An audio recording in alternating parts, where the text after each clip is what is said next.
যদি মানুষ নিজেদের বলা কথাগুলো খেতে পারতো তাহলে তারা বুঝতে পারতো কথাগুলো কতখানি তেতো। মানুষের মুখের বলার কথায় আলাদাই একটা শক্তি আছে। কখনো কখনো আমরা রাগে, অভিমানে বা অবহেলায় এমন কথা বলে ফেলি যা অন্যের শুনতে অনেকটা কষ্ট হয়, ভেতরটা ভেঙে চূর্ণ বিচূর্ণ হয়ে যায়, অথচ আমরা বুঝতেও চেষ্টা করি না। ভাবুন তো, আমাদের নিজেদের বলা কথাগুলো যদি খেতে হতো তাহলে কেমন লাগতো। ভদ্রভাবে কথা বলা মিষ্টি কথাগুলো হয়তো বা সুস্বাদু লাগতো, কিন্তু কটূক্তি, অপমান, কষ্ট দেওয়ার মতো কথা হলে সেটা হয়তো একেবারেই স্বাদে তেতো লাগতো, আর গিলতেও অনেকটা কষ্ট হতো।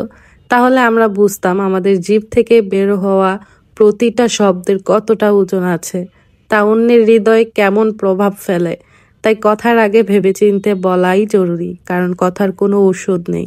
একবার বলে ফেললে সেটা আর ফিরিয়ে নেওয়া যায় না। নিজের মুখের কথাই যদি একদিন নিজের কাছে তেতো হয়ে ওঠে, তাহলেই বুঝবেন সেটা আপনার জীবনের সবচেয়ে বড় অনুশোচনা।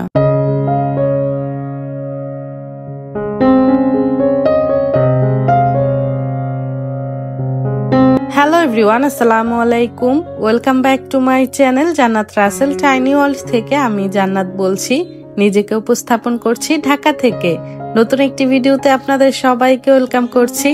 আশা করছি সবাই ভালো আছেন, সুস্থ আছেন। আলহামদুলিল্লাহ, আমরাও আপনাদের দোয়ায় ভালো আছি। আজকে সকালের নাস্তা নিয়ে আমার কোনো রকম প্যারা নিতে হয়নি।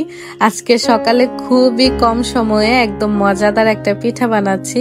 দেখে হয়তো বুঝতে পারছেন আজকে তালের বড়া পিঠা বানাবো। এই পিঠাটা আমার বাসার সবাই অনেক বেশি পছন্দ করে। কিছুদিন আগে আমার শাশুড়ি তাল পাঠিয়েছিল, তো তখন আর কি তালের কাঠগুলো বের করে রেখে দিয়েছিলাম। কয়েকবার পিঠা বানিয়ে খাওয়া হয়েছে, সেটা আর আপনাদের সঙ্গে শেয়ার করিনি। তো আজকে সকালে নাস্তায় তালের বড়া পিঠা বানাবো। কোনো রকম ঝামেলা নেই, ঝামেলাবিহীন। সবচেয়ে ভালো হতো যদি আগের দিন রাতে, মানে গতকাল রাতে গোলাটা গুলিয়ে রেখে দিতাম, তাহলে হয়তো এখন আর বানানোর প্রয়োজন পড়তো না। অনেক সুন্দর ফুলকো ফুলকো মানে বড়া পিঠাগুলো হতো। প্রতিদিন সকালে খালি পেটে আমি যে বুস্টারটা খাই সেটাই বানিয়ে নিয়েছি। 1 চামচ মেথি, জিরা আর আদা দিয়েছি। এগুলো দিয়ে কিছুক্ষণ জাল করে এখন লেবুর রস দিয়ে খেয়ে ফেলছি একদম খালি পেটে। এবছর তাল দিয়ে তালের কোন রকম ভাপা পিঠা আমি বানাতে পারিনি সময়ের অভাবে। সময় একদমই হাতে ছিল না। এই যে গোলা পিঠাটা বানাই, এটা বানাতেই কেন জানি অনেক বেশি আমার কষ্ট হয়ে যায়। মুক্তা লাইফস্টাইল থেকে আমার খুবই পছন্দের একজন মানুষ মুক্তা আপু। মুক্তা আপুকে তো দেখি প্রায় ভিডিওতে আপু তালের ভাপা পিঠাটা বানায়। এত বেশি দেখতে ভালো লাগে, দেখেই মনে হয় অনেক মজা হবে। আসলে রান্নাটার কালার যদি সুন্দর হয়, রান্নাটা দেখতে যদি ভালো লাগে, সেক্ষেত্রে খেতেও কিন্তু একটা আগ্রহ জাগে। তো আমার পিঠাগুলো আমি এখন বানিয়ে নিচ্ছি এক এক করে। ওর বাবাও রেডি হয়ে গেছে, দোকানে চলে যাবে। তাড়াহুড়া করেই প্রথমে উনাকে ভেজে দিয়েছি। উনি খাওয়ার পর বাচ্চারা খাবে। তো বড় ছেলে তো স্কুলে আছে, মেজো ছেলে স্কুল থেকে চলে এসেছে। এখন শুধু আমরা 3 মা ছেলেরাই বাসায় আছি। গ্রাম থেকে 2 দিন আগেই বাসায় চলে আসছি। 2 দিন আর কোনো রকম ভিডিও শুট করিনি। এত পরিমাণের কাজ করেছি একা একা, মানে ভিডিও অন করে যে কাজ করব সেই শক্তিটা আমি পাইনি। তো আজকে কিছু বাজার করিয়েছি। বাজার অনেকখানি ফুরিয়ে গিয়েছিল, শুকনা বাজারগুলো। তো শুকনা বাজার করা হয়েছে আর কি। তো বাজারগুলো আপনাদেরকে সঙ্গে নিয়ে গুছিয়ে নিচ্ছি। যারা যারা ভিডিওটি দেখতে চলে এসেছেন, ভিডিও দেখা শুরু করেছেন, প্লিজ ভিডিও শুরুতেই একটি লাইক দিয়ে ভিডিওটি দেখা কন্টিনিউ করবেন। আর যারা নতুন আজকে আমার চ্যানেলটি ভিজিট করছেন, আমার ভিডিওটি প্রথম দেখছেন, যদি আমার ভিডিওটি ভালো লেগে যায়, আমার এই ছোট্ট চ্যানেলটি সাবস্ক্রাইব করে আমার এই ছোট্ট চ্যানেলের সঙ্গেই থাকবেন। পাশে থাকা বেল আইকনটায় ক্লিক করে দিতে পারেন, তাহলে আমি কোনো ভিডিও ছাড়লে আপনার ফোনে সঙ্গে সঙ্গে নোটিফিকেশন চলে যাবে। আপনি আপনার সময় সুযোগ করে আমার ভিডিওটি দেখে নিতে পারবেন।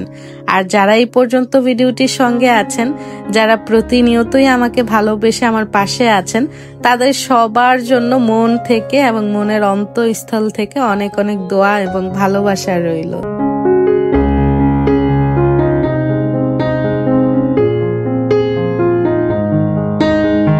আমার বাসার যিনি হেল্পিং হ্যান্ড, আমার কাজের খালা, উনি ছুটি নিয়েছে। আজকে প্রায় 16 দিন রানিং চলছে। এখন পর্যন্ত ওনার আসার কোনো নাম নেই। 1 সপ্তাহের ছুটি নিয়ে গ্রামে গেছে, ফোনও ধরে না, ফোনও ব্যাক করে না, কি যে একটা ঝামেলায় আছি। তার উপর দিয়ে তো মেহমানদারি চলছেই, কোনো রকম একটু স্বস্তি পাচ্ছি না। তো গ্রামে যখন গিয়েছি তখন সঙ্গে করে একজন মেহমান গিয়েছে। তো বাসায় আসছি আজকে 2 দিন হলো। তো মেহমান নেই বাসায় আলহামদুলিল্লাহ, সেই জন্য রিল্যাক্সে ঘরের কাজগুলো করছি। মেহমান থাকলে দেখা যায় কি রান্নার চাপটা বেশি থাকে, তো সেক্ষেত্রে ঘরের কাজটা তেমন একটা করতে পারি না, কোনো রকম চলার মতো করি আর কি। তো এখন যেহেতু বাসায় মেহমান নেই, আমি একাই আছি, মানে হেল্পিং হ্যান্ডও নেই, তো রান্নার চাপটাও তেমন নেই। তো অল্প স্বল্প রান্না করে ফেলেছিলাম অফ ক্যামেরাতে। এখন হচ্ছে ঘরের যে কাজগুলো সেগুলো করব, আর কিছু বাজার গুছাতে হবে সেইগুলো গুছাবো আর কি। আমার এই ডিম পাড়া মুরগিটাকে আমি খুবই যত্ন সহকারে ব্যবহার করি, আর আমার কাছে এই ডিম পাড়া মুরগিটাকে খুবই ভালো লাগে। খুবই কিউট একটা জিনিস আর খুবই কাজের একটা জিনিস। প্রতিটা গৃহিণীর রান্নাঘরে যদি এমন একটা সুন্দর কিউট জিনিস থাকে তাহলে দেখবেন রান্না করতেও কোনো রকম খারাপ লাগবে না, অনেক বেশি ভালো লাগা কাজ করবে। তো আমি যেহেতু বাসায় আজকে একাই কাজ করছি, চিন্তা করছি কিভাবে আমার কাজগুলো আমি দ্রুত শেষ করতে পারি। তো আমি কিভাবে দ্রুত কাজগুলো শেষ করে একটু রিল্যাক্সে টাইম বের করতে পারি, সেই গল্প নিয়ে আজকে আপনাদের মাঝে চলে আসছি। আশা করছি আপনাদের কাছে আমার আজকের ভিডিওটি ভালো লাগবে। একা হাতে এত বড় সংসার সামলানো, 3টা ছোট ছোট বাচ্চা, তার উপর দিয়ে মেহমানদারি করা, 4টিখানি কথা না। তো প্রতিদিন আমি যে নিয়মটা ফলো করি, সকালের নাস্তাটা আগে বানিয়ে ফেলি, আর যদি দেখি যে নাস্তা পানিতে আমার ঝামেলা হবে সেক্ষেত্রে আগের দিন রাতেই সকালের নাস্তার কিছুটা ঝামেলা কমিয়ে ফেলি আর কি। তাহলে দেখা যায় দিনের দিক দিয়ে আমি একটু কাজে বরকত পাই। নাস্তা বানানোর পরই আমি রান্নার ঝামেলাটা শেষ করে ফেলি, রান্না বান্না শেষ করে দেন হচ্ছে ঘরের কাজে ঢুকি। যেদিন দেখি আমার ঘরের কাজ বেশি সেদিন কিন্তু রান্নাটা একটু কম রাখার চেষ্টা করি, আর যেদিন দেখি যে না ঘরের কাজ নেই সেদিন আমি চেষ্টা করি 2-3টা পদের তরকারি রান্না করার জন্য। তাহলে দেখা যায় 1-2টা থাকলে পরের দিনটা চালানো যায় আর কি।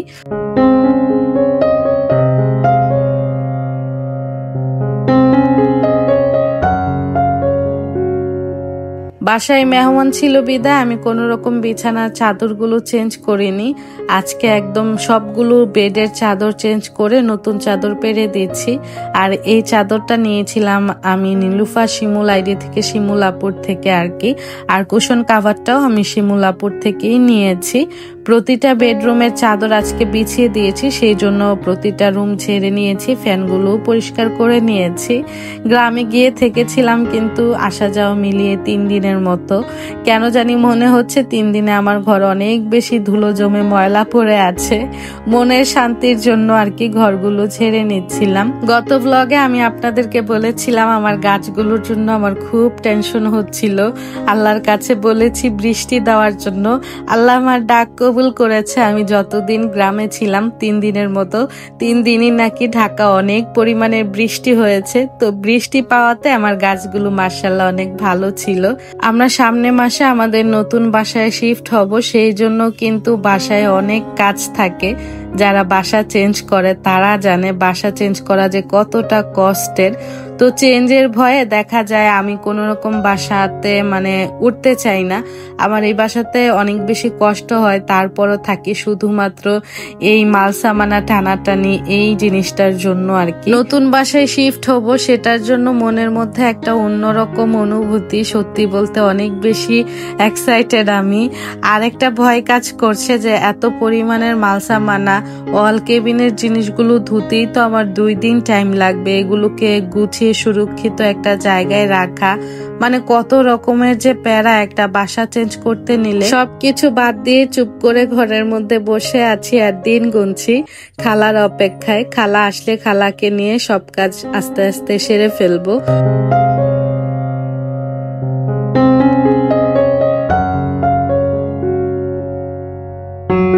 ড্রয়িং রুমের ধুলগুলো ঝেড়ে নিয়েছি। এখন এক এক করে আমি সব রুমের ফার্নিচারগুলো ক্লিন করব। আজকে ডিপ ফ্রিজটা উপর দিয়ে একটু ভালো করে ক্লিন করে নিচ্ছি। আমার আসলে ডিপ ক্লিন করার কোনো প্রয়োজন হয় না, আমি সবসময় চেষ্টা করি আর কি ময়লা হলে পরিষ্কার রাখার জন্য, তাহলে একদিনের যে ঘষা মাজার কাজ সেটা করে আর অসুস্থ হতে হয় না আর কি। যাদের সাদা জিনিসের প্রতি অন্যরকম একটা ভালো লাগা আকর্ষণ কাজ করে তারা আসলে এই ব্যাপারটা বুঝবেন। এগুলো ক্লিন রাখাটাও অনেক বেশি প্যারাদায়ক। মাসের মধ্যে 3-4 বার সাদা জিনিসগুলো পরিষ্কার করতে হয়।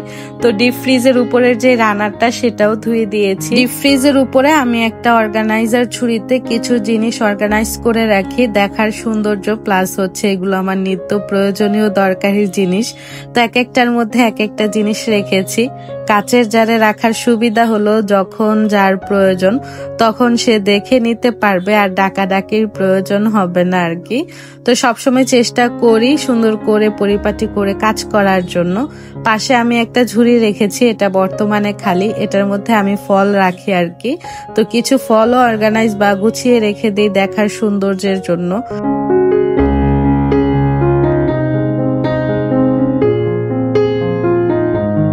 সাজানো গোছানো পরিপাটি একটা সুন্দর সংসার প্রতিটা নারীরই স্বপ্ন থাকে। প্রতিটা বলবো না, কিছু নারীর স্বপ্ন, আবার কিছু কিছু নারীদের কিন্তু সংসারের প্রতি কোনো রকম মন থাকে না, তারা তাদের নিজের জিনিস নিয়ে মরিয়া থাকে বা ব্যস্ত থাকে। আমার আসলে সংসার সাজাতে গুছাতেই বেশি ভালো লাগে। আমার সংসারে কোন জিনিসটা রাখলে কিভাবে রাখলে ভালো লাগবে, দেখতে সুন্দর লাগবে, সেটার জন্য আমি সবসময় ব্যস্ত থাকি। আর একজন পরিষ্কার পরিপাটি মা বা সুস্থ সুন্দর একটা পরিবেশ যদি আপনি আপনার সন্তানকে দিতে পারেন, সেক্ষেত্রে দেখবেন আপনার সন্তানটাও কিন্তু সুন্দরভাবে মানসিকভাবে সুন্দর প্রফুল্ল থাকবে এবং তার মানসিক বিকাশটাও সুন্দর হবে। আপনি যখন এলোমেলো থাকবেন আপনার সন্তানটাও কিন্তু এলোমেলো অগোছালোর মধ্যেই বড় হবে, তখন কিন্তু পরিবেশ বলতে কিছুই বুঝবে না।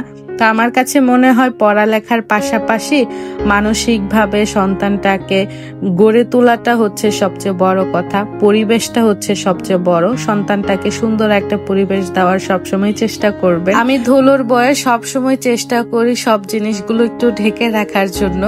ডাইনিং টেবিলের চেয়ারের কাভারগুলো কিন্তু ধুয়ে দিয়েছিলাম, আর চেয়ারের মধ্যে এত পরিমাণের বালুর আস্তর পড়ে আছে কি আর বলবো, ধুলোবালি তো আমাদের ছাড়া চলতেই পারে না। তো আজকে ডাইনিং টেবিলের চেয়ারের কাভারগুলো আমি ধুয়ে দিয়েছিলাম, সেগুলো আবার সুন্দর করে পরিয়ে দিলাম। ঘরের ধুলাবালি ঘর গোছাতে গোছাতে আজকে আমার সারাদিন পার হয়েছে।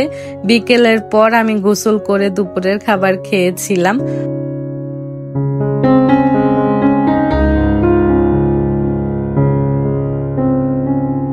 গত ব্লগে আপনাদের সঙ্গে শেয়ার করেছিলাম আমি জুয়েলারির দোকানে গিয়েছি আমার শাশুড়িকে নিয়ে।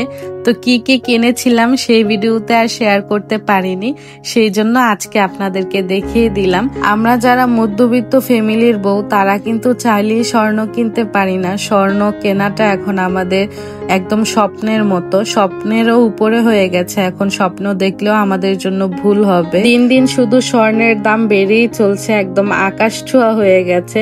তো আমি যেদিন স্বর্ণগুলো কিনেছিলাম সেদিন 1,76,000 ভরি ছিল। গ্রামে তুলনামূলক কমই থাকে, কয়েক হাজার টাকা। অনেক বছর যাবত আমার অনেক ইচ্ছা আমি হাতে একটা ব্রেসলাইট পরবো সব সময়ের জন্য। তো যেটা কিনলাম সেটা একটু ভারী দেখেই কেনা হয়েছে।